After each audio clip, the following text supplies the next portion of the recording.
Praise the lord. प्रभु यीशु मसीह आप सबको आशीषित करें। मेरे साथ आज एक और वचन पर हम मनन करेंगे। हम निकालेंगे प्रकाशित वाक्य की किताब, उसका 3रा अध्याय और उसकी 5वीं आयत। यहाँ पर लिखा है कि जो जय पाए उसे श्वेत वस्त्र पहनाया जाएगा और मैं उसका नाम किसी भी रीति से इस जीवन की पुस्तक में से न काटूंगा। परमेश्वर कह रहे हैं कि जो जय प्राप्त करेगा उसे श्वेत वस्त्र से सम्मानित किया जाएगा स्वर्ग में। और परमेश्वर कह रहे हैं कि मैं उसका नाम जीवन की पुस्तक में से किसी भी रीति से न काटूंगा।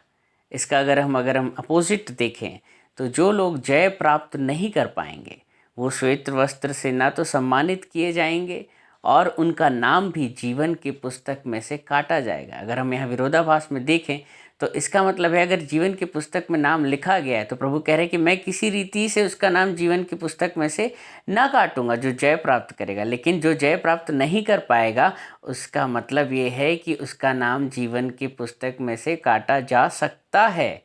ऐसी परिस्थितियां बन सकती हैं कि जो नाम जीवन की पुस्तक में लिखा गया है वो काटा जाए। तो आज हम देखेंगे कि हम अपने किन विषयों पर जय प्राप्त नहीं कर पाते हैं। हम कई बार देखेंगे कि हम परमेश्वर में बहुत आत्मा के साथ शुरुआत तो करते हैं लेकिन शरीर पर हम ले जाकर ख़त्म करते हैं। वचन में लिखा है ना कि तुमने आत्मा से शुरुआत तो करी लेकिन शरीर पर ले जाकर ख़त्म किया।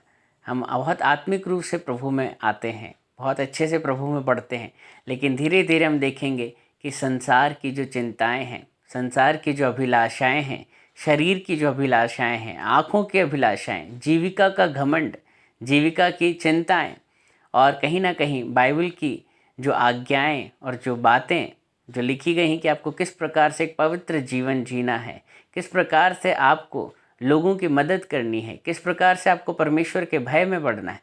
कई बार हम अंधकार से ज्योति में निकल कर आते हैं लेकिन कुछ समय तक ज्योति में रहने के बाद फिर से वो अंधकार की शक्तियाँ जब हमें खींचती हैं तो हम वापस उसी दुनिया के रंग में रंग जाते हैं। और जिस प्रकार से हम जानते हैं कि शाऊल को परमेश्वर ने, जो शाऊल राजा के बारे में हमें पता है, परमेश्वर ने उस पर मन लगाया, परमेश्वर ने उसको एक बहुत बड़ा राजा ठहराने का निश्चय किया, उसका अभिषेक भी किया गया शमूएल भविष्यद्वक्ता के द्वारा। लेकिन बाद में ऐसा लिखा है कि परमेश्वर उसको अभिषेक करके पछताया, परमेश्वर को रिग्रेट हुआ। तो परमेश्वर की बहुत सारी आशाएं हैं आपसे, आपके ऊपर एक बुलाहट है, आपके ऊपर एक कॉलिंग है, लेकिन उस कॉलिंग के साथ जस्टिस करना, उस कॉलिंग को सस्टेन करके रखना, उस बुलाहट को बना कर रखना, उस बुलाहट के साथ न्याय करना। परमेश्वर ने रखा है आपके लिए एक बहुत बड़ी सेविकाई, लेकिन आप अगर दुनियावी तरीक़ों से, अगर अपनी दुनिया की चिंताओं से अपने आप को दबाकर परमेश्वर की इस बुलाहट से, जैसे योना भागा था, अगर आप पीछे भागते हैं तो परमेश्वर भी पछताता है। और कुछ ऐसी परिस्थितियां बन सकती हैं कि अगर आप वापस अंधकार में डूबे उन शरीर की इच्छाओं में, लालसाओं में, आप उन्हीं पाप की दलदल में अगर दोबारा खिंचकर चले गए तो आप देखेंगे कि ऐसी भी परिस्थितियां बन सकती हैं कि जहां लिखा है कि मैं, है ना, आपका नाम जो है परमेश्वर कहते हैं कि जीवन की पुस्तक में से काट भी सकता हूँ। जो जय प्राप्त नहीं करेगा उनके लिए ये संभावनाएं बन सकती हैं। तो आज हम विश्वास करें कि हमें हर हाल में जय प्राप्त करनी है, संसार के अभिलाषाओं से और शैतान के हमें जालों में फंसना नहीं है, हमें परमेश्वर पर स्थिर बने रहना है, परमेश्वर से लिपटे रहना है, ताकि जीवन की पुस्तक में हमारा नाम सदा लिखा रहे। Praise the lord. प्रभु आशीषित करे। अगर आपकी कोई प्रार्थना निवेदन है, कोई गवाही है, आप मुझे 6395893171 पे भेज सकते हैं।